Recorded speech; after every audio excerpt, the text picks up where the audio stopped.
Here at the Life Live Better podcast, we are true believers in the quality of Anchor by Spotify. We have been using Anchor since we first started our podcast, and now that we're halfway through our second season, we cannot imagine recording this podcast without it. Anchor has tools that allow you to record and then edit your podcast right from your computer or even your phone. When hosting on Anchor, you can distribute your podcast on all the listening platforms, like even Spotify and Apple. It's everything you need to make your podcast, and you can find it all in one place. But best of all, and oh so necessary when you're first starting out, it is completely free. So give it a try. Go download the Anchor app or go to anchor.fm right now and get started.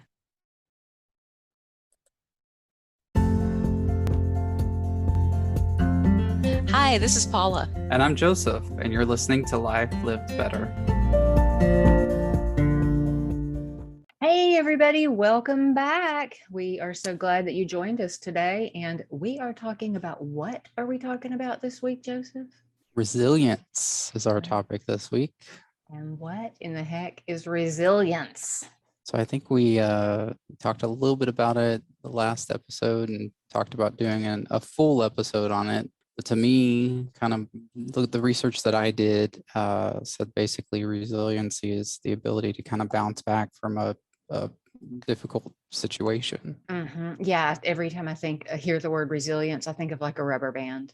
Mm-hmm. That it can stretch and stretch and stretch beyond belief, but it goes back to how it originally was. So you kind of jump back into shape after you went through something tough, Yeah. And Yeah. I think that's something we all could use a little more of these days.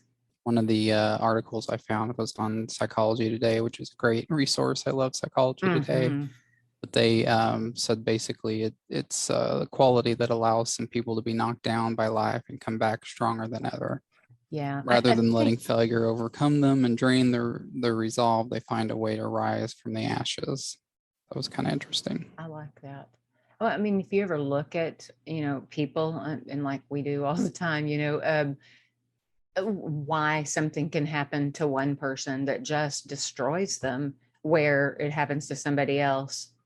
And it's like just a little hurdle and they move forward, like why that is, it's because about resilience, some people can endure and, just move through. Not that it's not a struggle, but it doesn't totally, change their entire life, in a negative way. What do you think the difference is between those two people?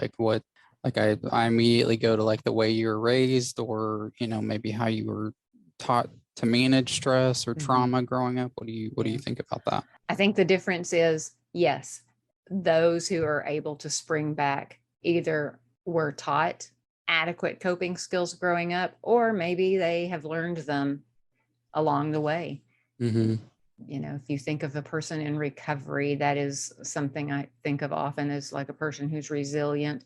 They had a real difficult time, but then they went and found new ways to cope. And now, so daily, they are using new coping skills rather than their old ones. So one of the things that I came across when I was doing some research were the 5 pillars of resiliency. Yeah. And we can kind of break these down if you want, but just quickly, there was self-awareness, mindfulness, self-care, positive relationships, and a purpose. I love that. I think those are all right on. Purpose is so important, I think we have to have something to get out of bed for. Definitely. And going back to kind of my question a second ago as to, if this is something that you learn, a learned behavior, or something that you don't learn growing up, self-awareness, I think, is one of the ones that really stuck out in my head. Yeah, if you don't know, if you're not self-aware, you don't know that something is the cause, you don't know this is the reason that this happens or that I'm doing this thing. If you're not aware of it, you can never fix it. And the reason that when I say self-awareness after you said purpose is because I don't think that you can have a purpose without being self-aware, right? I think so. Yeah, because you kind of have to dig into it to discover what your purpose is. I thought these were kind of interesting because it's almost like they kind of like piggyback on one another. Like how do you have one kind of without the other? If that Without makes a sense. doubt. Oh, without a doubt. And that self-care one, gosh, I just, prior to us meeting today, I had my group counseling session. And Nice. because I had to reschedule it, I was the only client in there today. So I had 3 helping professionals and just me. Nice. It was amazing. But we talked about self-care, and we talked about how important it is, and how when you aren't slowing down and taking care of yourself, and, saying no once in a while, and all the things that self-care means to you, like even your purpose, your relationships, your self-awareness, all the other pillars on your list there, they don't matter. I mean, it just, even if I knew what my purpose was, if I'm not taking care of myself, I'm not going to be able to work toward living my purpose, doing my Right. purpose, being in the relationships, the positive relationships. I'm not taking care of me. Those aren't going to matter. Those aren't going to, they'll truly be impacted. And positive relationships, like Mhm. that's I want to say that most of my relationships in my life are positive. When I think of negative relationships, I think of old, Back in the day, yeah, like old relationships, basically. who has time for chaotic relationships, honestly? I certainly don't, but I do think that some people thrive in that Mhm. type of relationship. Oh, the energy it takes to have a chaotic relationship. Oh gosh, but some people have those at work. It's not even a romantic situation. If they Hmm. just have a micromanaging boss, or just somebody they don't get along with, or that kind of rubs them the wrong way at work, that's not a, that can really interfere with resilience. If you have something chaotic constant, that's a constant in your world, it kind of rubs you down to your ability to deal with that. I think is a little tough when you're having to deal with it every single day. Hmm. Some of the other research that I found were, and these may kind of tie into the pillars, but it was labeled characteristics of someone who's resilient, I want to know. and those were kind of interesting too. So self-awareness was one. Being realistic, I think, is Hmm. something that's really important, and one of the Hmm. things that were listed. And I think when I think realistic, I always go to measurability and attainability. So you mean like I set goals and I do things that are actually possible? It's Right. not, I'm not trying to be on American Idol today because I can't sing, that's It's always tricky. Like when I work with clients, we always talk about goals. That's one of the things it's really important to me in therapy, is to have goals. Mhm, And I always feel a little, I don't know what the word would be, but when people throw out a goal like American Idol, their goal is to be an actor, or to be a mhm, model, or to be a millionaire. I always kind of hesitate on, the realistic part of that. Like mhm, what is realistic for me may not be realistic for someone else, and vice versa. If someone has a dream and has a big goal like that, then, what do you do other than just support that and mhm, encourage that? And for me, I've had a couple of situations where I've had clients that had some pretty lofty goals, and I've tried to kind of like bring it down into really practical and realistic things that they could do to maybe try to get there, mhm. you That know. that is that I definitely, I think back to one of actually my favorite clients I've ever had in my entire profession, and this was many, many years ago, but I had a client who at the time was a drug dealer, and when we looked at goals, what his employment goal was is he wanted to be a preacher. And initially I was like, those things are real different from one another, and I wanted to go, okay, really, seriously. And then we started working on it, and what I focused on with him was like, what's the, not just like what the thing is you want to be, but what is it that you want to do? Hmm. Okay, so maybe it's a preacher is what you're saying, but what is that? What is it that you're trying to accomplish with this? And we looked at the skills it took Hmm. to be what he wanted, and he actually used those skills every single day in drug dealing. Yeah. He's very charismatic. I mean, just like a natural born leader, just amazingly, people were drawn to him.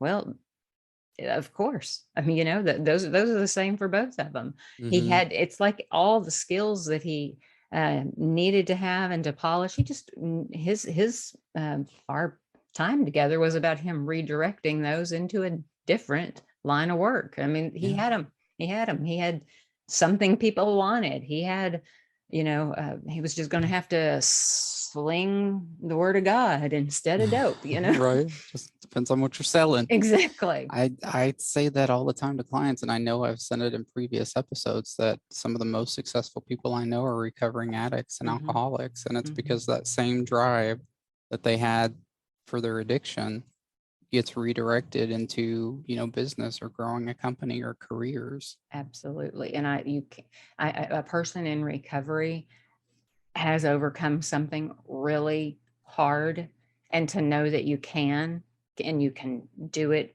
You can do it in one thing, you can do it in everything. And Mm-hmm. the kind of introspection, like just like going back to your pillars, the self-awareness, the mindfulness, the care, the relationships, you have to have all of that in recovery. You have to develop that. And people in recovery are like forced into a reason to get that. People that don't have an addiction to overcome never get to go to treatment. They may not think to go to counseling. So I think recovery is a gift, Mm-hmm. addiction in itself is a gift to some people. Definitely. So the next one was keeping calm when you're under stress. So Hmm. just managing, how you handle stress. And to me, that comes back. We were just talking about this before we started recording, not worrying about things that you don't have control over Hmm. today. Yeah, that's hard. I mean, it's hard, but I have learned just over time the problem or problems that cause the stress don't change if you get worked up over them. Hmm. Nothing. I mean, they just don't. You can get anxious. You can get all the stuff you get when you're stressed, but it's still what it is. It's just so much easier to say don't stress about it than it is Yeah, to actually not stress about it. true. I always think of that degree antiperspirant ad that was on television many, many years ago that they say never let them see you sweat. Hmm. Like that's how I learned to deal with stress, like in the helping profession, because things can get chaotic and kind of can be an emergency sometimes. Like deal with everything that you have to deal with. Just look calm while you're doing it, and Hmm. eventually you will become calm. And I think I have come to a point in my life now where it's like there are very few things that are big deals, really. Hmm. Just and certainly there's not much that me overreacting to it is going to help. Right. It's one of those things, if you can learn it, I'm still in the process of learning it, and it's easy to apply to some situations, not so easy in other situations. So Hmm. I guess it just kind of depends on what the stressor is, For but sure. definitely it's good practice. Hmm. I agree. The next one was empathy, being empathetic. I think that uh, kind of ties into, that mindfulness that was in the pillars. hmm. Just being mindful of not only what your situation is, but trying to be mindful of other people's situations. The old saying, walk a mile in someone else's shoes. So just being able to kind of try to understand where people are coming from and trying to, show that empathy and compassion when somebody is struggling. That's not always easy to do. I mean, I think back to like if you have a difficult coworker or boss and you're dealing with that stress and chaos and just the burden it puts on you at work every day. It for me, it does shift something about me when I think, okay, what is that person going through? What's causing that person to be the way they are? I do sometimes, I mean, often when I do that, I will see that person in a different light. I'm looking at their vulnerabilities. I'm looking at what caused that in their lives. And that allows me to see them as more human. Hmm. And I think the more we can see people as human, the more understanding we can kind of be. I agree. It's easy to say, if I were them, I would do it this way. How do we know? We have no idea. We know what we know in the moment we're interacting with people, but we don't know their life. We Hmm. don't know their story, their struggles, their heart. We don't. That's one thing I've learned in my life is to never say you would do something in a situation that you haven't actually been in. I learned that through Mm, experience, and it's something that I try to encourage with patients and clients, and it's something that I've had to really learn to kind of pull back in on. Like, I'm not going to tell you this is what you, I don't tell people this is what they should do mhm. anyways, but I will tell people, maybe this is what I think I would do in that situation, but I'm always very clear to add to that. However, I know that until you're in that situation, you don't know what you'll do. You may Exactly. have an idea, but from personal experience, I can tell you it's not always what happens. Exactly. I think Yeah. of like recovery and in the treatment industry. I've often heard the phrase like, but for the grace of God, there go I. Hmm. Like I could be in that situation. Thankfully, I'm not in that situation. And that is like the sums up empathy to me. It's like if I Mm. can look at a person and go, okay, wow, I could be there too. I'm glad that I'm not. Let me step back and kind of see what it would be like if I were in that situation. Perfect example. The next one is self-control, which, ooh, Mm. that's one that I I don't struggle got with. any. I don't have any. That's why I interrupt you so much. I have no self control. Yeah, that's a tricky one. And I'm trying to, like, when I think of self-control, I immediately go to like food, and I go to spending, and things like that. When I think of resiliency, how does self-control tie into resiliency? Mm. I think part of self control is not overreacting to situations. Mm, Kind of just knowing today is just a day like all the others, problems and all, and this will pass, and I can handle this. I'll be all right. I don't need to spin this up into something that it isn't or make it more than it is. yeah, I like that. Get all up in my feelings about it. Yeah, that's easy to do. Hmm. Yeah, there's a couple more. The being motivated, being optimistic. So those are two things that I think are pretty similar. What do you, so optimistic, I think, again, going back to feelings, being positive, being encouraging, Hmm. being motivating to others, being able to point out the positive things, and maybe help people kind of shift their perspective sometimes by Yeah. looking at here's some pros, just like with that addiction thing we were just talking about, as far as like using those character defects, turning them into assets, turning them into things that are going to work in our favor, instead of just focusing on the stuff that we don't like. Hmm. Is there a road or a path that gets those things to a place where it's productive, or is it something that you have to unlearn, do away with? Yeah, I like that. I like that. And this list of characteristics, this is a person I'm really attracted to. I want this person around me, Right, and it's right. like they sound like, I don't know, they're just the kind of person I would generally be drawn to. Mhm. They're pretty their energy feels good. Yeah, I agree with that. This list is very aspirational, but what if you don't have it? How do you build resilience? How do we get there? Yeah. Uh, I did some research too in our preparation for this, and one of the cool things I found that I want to offer to people is that UC Berkeley has a Greater Good Science Center, and they have an amazing amount of articles and stuff, and they have some information about building resilience, finding resilience, and the science behind resilience that I found really interesting. Yeah. So, looking at just like how do you build it if you don't already have it? So how do you? All right. So this information that I found was written by Kendra Cherry, and it is medically reviewed. And I found it on Very Well Mind, which is also an awesome resource, I find. That's just 10 ways to build the resilience if you don't already have it, or if you want to keep working on it. And the first one is just finding a sense of purpose, similar to the pillars that you pointed out. So yeah, so going back to, a second ago, talking about the pillars, purpose was one of those. And, to me, building that purpose comes back to the self-awareness, mindfulness, all those things that we mentioned that kind of build on one another.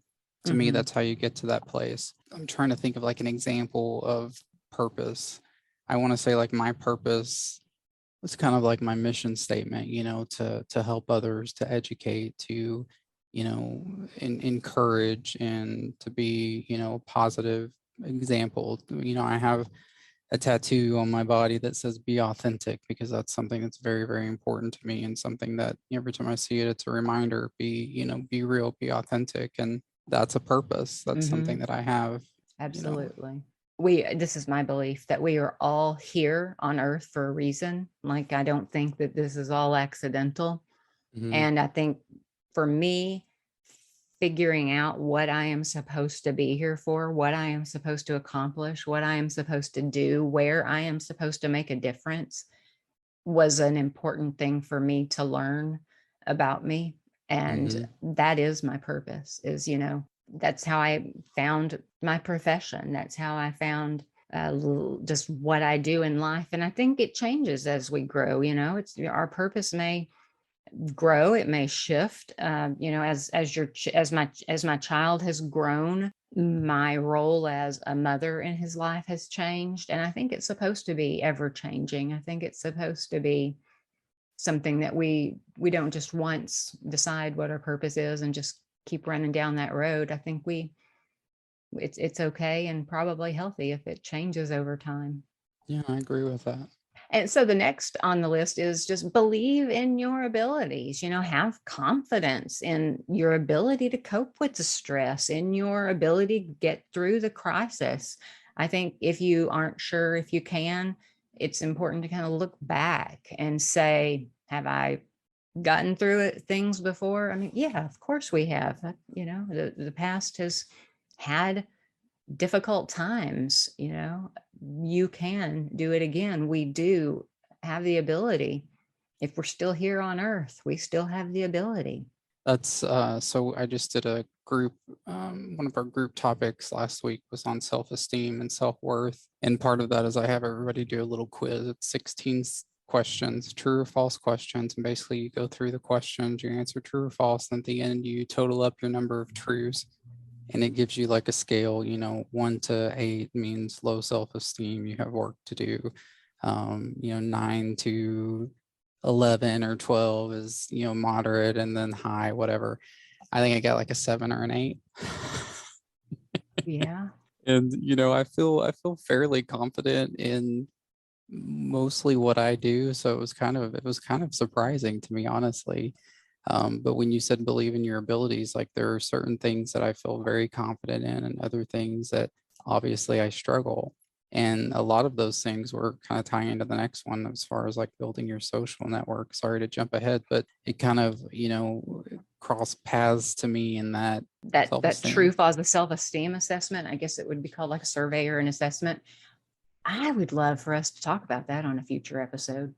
Yeah, That definitely. sounds It's a awesome. it's a great little easy quiz that everybody usually is kind of surprised at the outcome. And then sometimes we have people that are like, 16 truths. They aren't as self-aware, maybe. Right.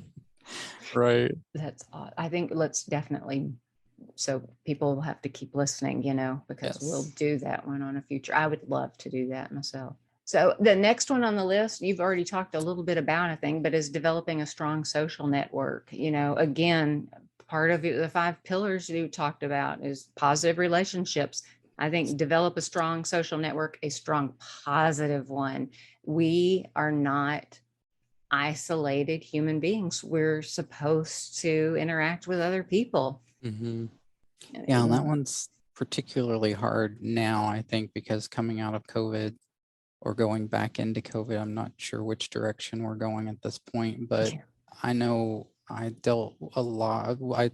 worked with a lot of clients that were really struggling and kind of getting back out into society and getting back to a place of being social. I think we've talked about this before, like the first time you go to a big event after, being in isolation, being in lockdown for, 2 years. And so it is something that I think right now in the times that we're in is taking even more work. But it's absolutely something that's necessary in so many different parts of our lives. It's such an important piece. Yeah. Having a network of people that you can reach out to, not only professionally but personally. You and I talk a lot about just personal stuff that can't always process with other people because they don't understand. Like, people think about our jobs, they think we're just sitting in a chair and, or you're just at a podium, just, educating, talking, and not the emotional kind of side of it that goes on. And so having that support system in place, I think is just crucial. I agree. I mean, in the APA, the American Psychological Association, they say that the link between social relationships in health and wellness overall is huge, and that people who have a negative or a lack of social support, they link that to alcohol use, cardiovascular disease, depression, suicide. I mean, it really does impact our mental and physical health if we don't have people who support us. Mm-hmm. Next on the list is just to embrace change, be flexible. I think your lists, both of your lists, speak to that too, just being able to pivot. I don't want to. Yeah, I don't always want to either. No, I do think it's very important, and change is something that's, it's difficult in a lot of ways. Some change is more difficult than others, but it's necessary. It's part of life. Like, Yeah. change is going to happen whether you like it or not. And so why not embrace it? Well, and both of us have talked on here before, like our current occupations are because of a really negative, harmful, hurtful change that happened to both of us professionally. We worked for a company that just abruptly, without warning, closed, Mhm. and it was handled poorly. It was a bad time in both of our lives. It was really difficult. But look at what happened because of that. I mean, I don't think I would have chosen the road I'm currently on if not for kind of being forced into it. Very true. And Some of then, those, like the worst situations, oftentimes become major motivators, major learning opportunities for us. problems are temporary, and we can focus on the problem or we can focus on the solution. I think optimistic people understand that problems are part of life and that they focus on the solution. Yeah, what's the saying? Get out the problem and into the solution. Exactly. I Yeah. heard it this weekend for the first time ever. Someone said, you can't read the label from inside the bottle. Hmm. It's like, it's awesome. I I like mean, that. it was some people do kind of just sit in it. Yeah. You can't do much about it. Nurture yourself. You had self-care on the list of the pillars. I mean, you've got to take care of yourself too. And Hmm. like, it is okay if you have a major crisis and turmoil in your life. It's okay to emotionally react to that for a moment. We can't sit in it forever, but it's okay when you're in something hard and difficult to go like, this is hard. This sucks. It hurts. It's okay to give yourself a break for a minute. Hmm. Be kind to yourself. Yeah. And then problem solving skills, develop them.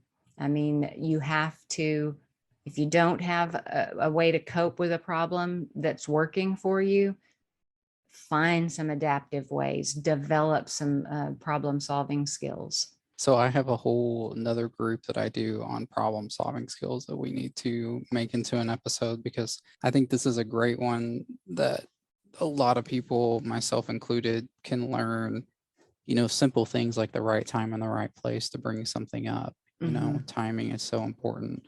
Knowing your audience, like there's a lot of little things that kind of tie into problem solving that can really make the ability to problem solve exponentially better. That's important because if we talk a lot about that problems that we need to learn problem solving skills, we probably need to provide everyone with an opportunity to hear how you do that. Yeah, and it's simple stuff. It's simple. It's just Mhm. it's things like a lot of these things when I do research and when I'm pulling things for groups and for, education purposes, I read through and I think, why didn't I think of this? Like, Mhm. why did I overcomplicate this? Like, these Mhm. are very practical, simple things that you can implement. Like, just choosing your words differently. I need you to do something versus I want you to do something, you Mhm. know I get to do something versus I have to do something. Right. Those things make a big difference in the way we feel about something. Exactly. And one thing I've recognized over the course of my career is that when people don't know certain solutions exist, or they've not heard of it or thought, there's no way they're going to think of it. So having other people or other resources in your life to provide you with those little tricks and tools is important. Mm-hmm. So I would definitely like to see us make that a future episode. Yep, we will. I love it.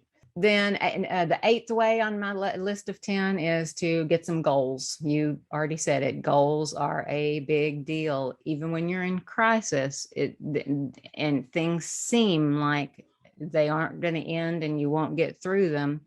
The difference between a person who's resilient and one who's not is the resilient people are able to see certain set of circumstances is something that you can overcome, that it isn't going to, it may cause you to have to change your direction or pivot around it, but you Mm-hmm. will still be able to take care of it. You will be able to get through it. You just might have to get some new goals, change your goals a little bit. Yeah. And everybody has goals. We're all working on something. Absolutely.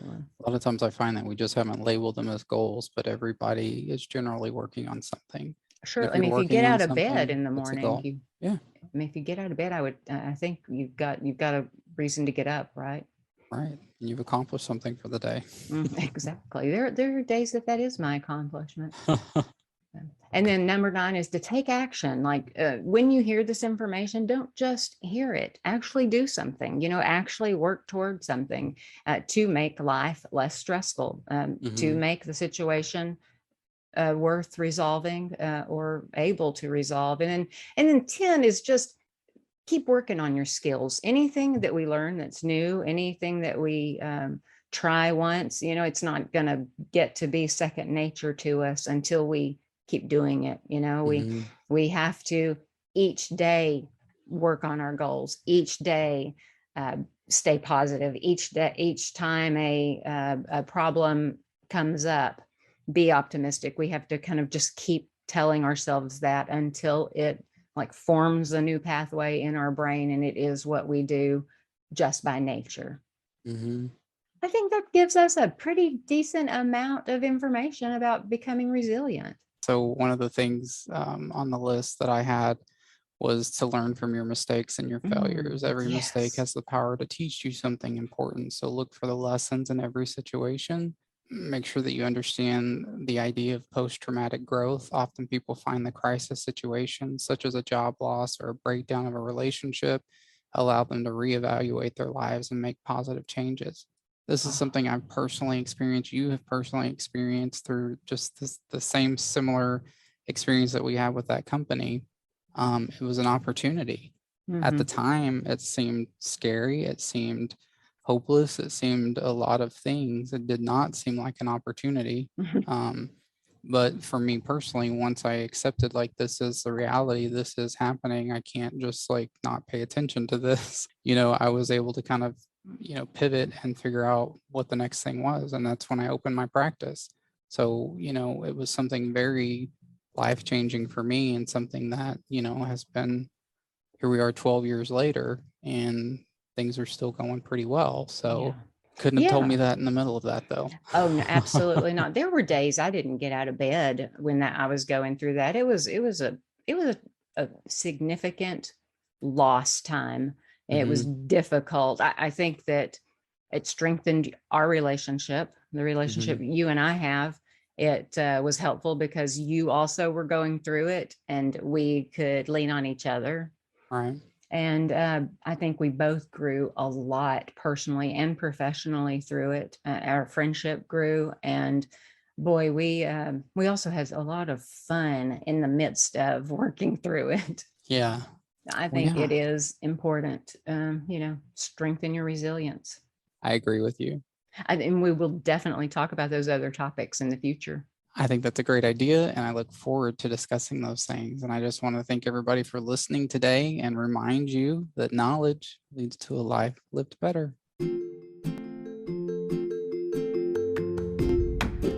Thank you for listening to Life Lives Better with Paula and Joseph.